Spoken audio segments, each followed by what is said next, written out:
Alright babe, let's get into this, and I mean deep into it, because what started as a beautiful family moment during Beyoncé's Cowboy Carter performance has now spiraled into a loud, messy, and frankly uncomfortable conversation online about her children, and specifically, her twins, Rumi and Sir.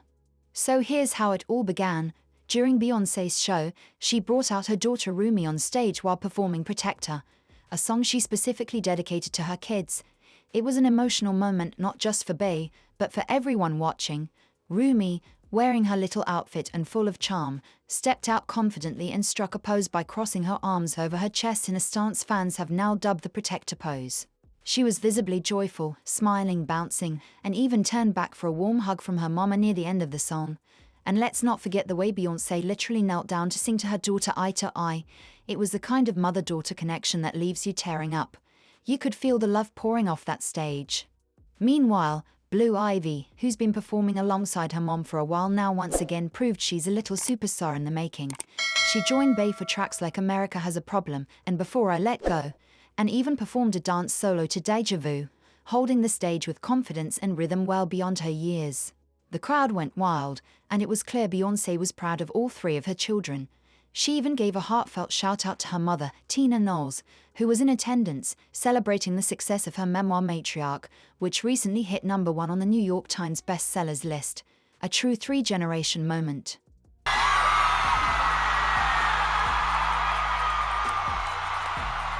Today is a big day because my mother, who worked so hard on her book, she has the #1 book on the New York Times bestseller.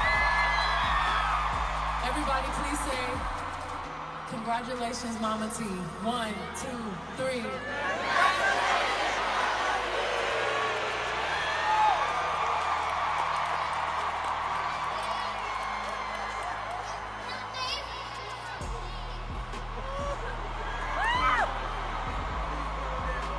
But while the Beyhive was swooning, the internet did what it always does, and that's spiral out of control with speculation.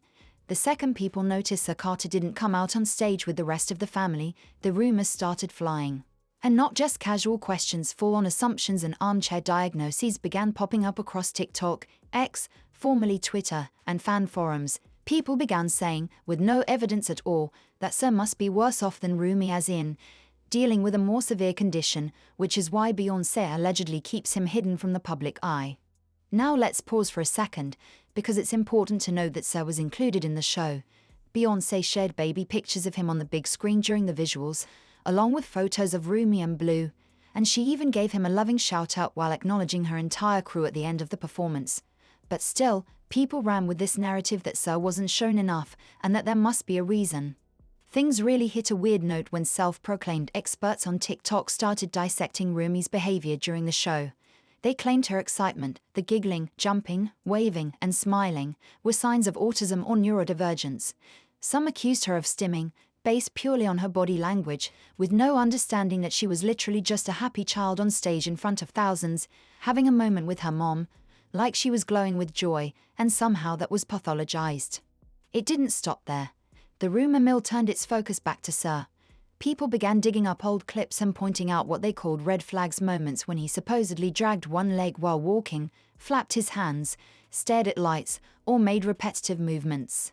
Some even brought up Beyoncé's emergency C-section with the twins in 2017, speculating that the delivery may have caused developmental issues.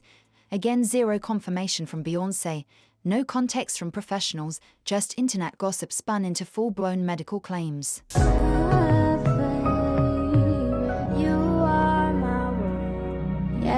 Break it down. And then, the conversation took another turn when people started pulling out lyrics from Beyoncé's music to support their theories. The song My Rose, in particular, has become a focal point. Fans are dissecting the lyrics. So many roses, but none to be picked without thorns. I hope you love yourself like that, my sweetie pie, my baby, you're my heart. Theorists say this song is about Sir, and that it's Bey's subtle way of talking about his struggles and encouraging self-acceptance. Some claim the entire track is coded with messages of quiet grief and protection. And let's not forget when Azalea Banks once called out Beyoncé, directly accusing her of hiding Sir from the world and claiming people would eventually find out. That controversial moment has resurfaced too, and people are using it to add fuel to the fire. It's messy, speculative, and honestly unfair, especially when it involves children who haven't asked to be in the public eye like this. What's even more disturbing is how people are interpreting normal, happy childhood behavior as something abnormal, all because these kids don't behave exactly how they expected on stage. It says a lot about how some people view black children, how they can't just be expressive and carefree without someone trying to label it or figure out what's wrong. And through all of this, Beyoncé hasn't said a word. She continues to show love to her kids through her music, her visuals, and the few public appearances they make. But you can't help but imagine the frustration of being a mother pouring your heart into your art, carefully choosing what to share only to have strangers throw wild, often hurtful assumptions at your babies. Why do we keep seeing Rumi pop up at all these family outings and high-profile events, but Sir is nowhere to be found? People are starting to really notice that Beyoncé and Jay-Z's daughter Rumi is out here living her best public life, while her twin brother Sir seems to stay completely out of the spotlight. And the internet? Well, you know how that goes, folks are running wild with speculation. Let's take a look at the facts. Rumi's been front and center more than a few times now. She modeled for Beyoncé's Ivy Park line alongside Big Sis Blue Ivy, which some chalked up to a girls-only project.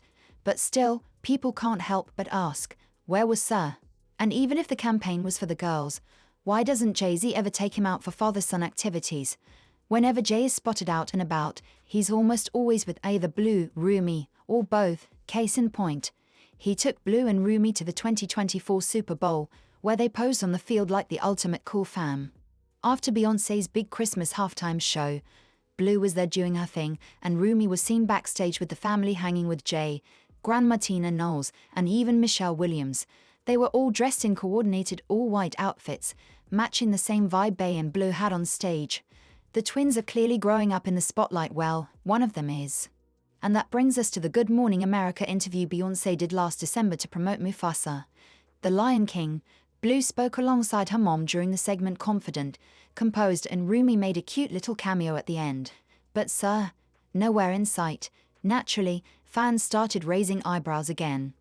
Seeing Blue as Kiara and hearing her voice come out of that character. Oh. Give me a second, because I'm still I can't believe that's my baby. Oh, that's so amazing. It was really hard to focus and to do my job after that. So I was like, wait, hold up, guys. Y'all got to give me a second. I have to digest that. I'm so proud of her. Somebody wants to join. According to family insiders, Sir just isn't a fan of the limelight. He's chill, reserved, and not into big crowds or flashy events. Tina Knowles has actually mentioned this before, describing him as quiet and mellow, totally different from his more outgoing sisters.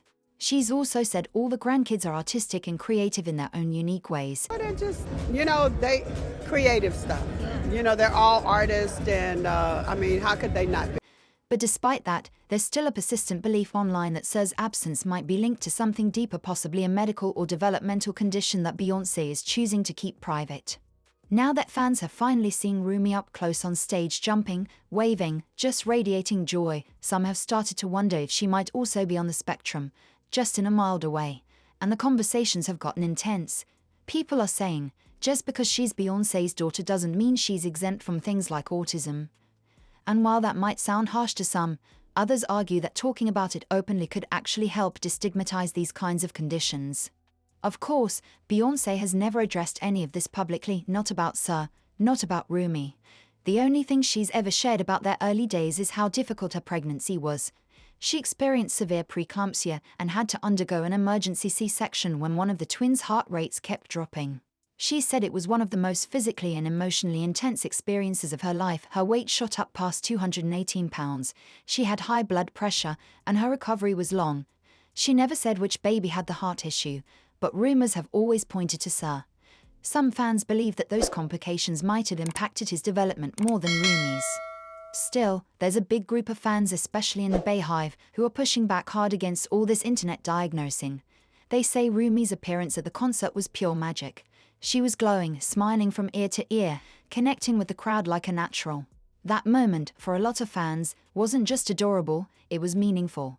It showed a little black girl being completely free, protected, and loved on a public stage, something many feel is still rare in a world that often forces black children to grow up too quickly. There's something powerful in that image of Rumi dancing, smiling, just living her truth. For many, it felt like a glimpse of what generational healing looks like. A child allowed to just be. And that's exactly what Beyoncé has said she strives for, a sense of normalcy and protection for her kids. She's told GQ before that she sets strict boundaries to protect her peace and that she only tours when her children are out of school. She even chose the most private school possible for Blue Ivy so she could have a normal early childhood. A source close to the family even told Hollywood Life that Beyoncé is extremely intentional about how her kids are raised. She wants them to be exposed to culture, art, and travel, but also be able to just be kids without the constant glare of public attention. So here's the real question. Is the curiosity about Rumi and Sid justified? Or are we projecting too much onto children who are just trying to grow up in peace? Is it wrong to ask these questions? Or could starting these conversations actually help shine a light on issues we're often too afraid to talk about? Also, should Beyoncé open up more about what she went through during her pregnancy with the twins? Would that kind of transparency help normalize these tough experiences? Let me know what y'all think in the comments below. Are people crossing a line, or are we finally ready to talk about what's really going on?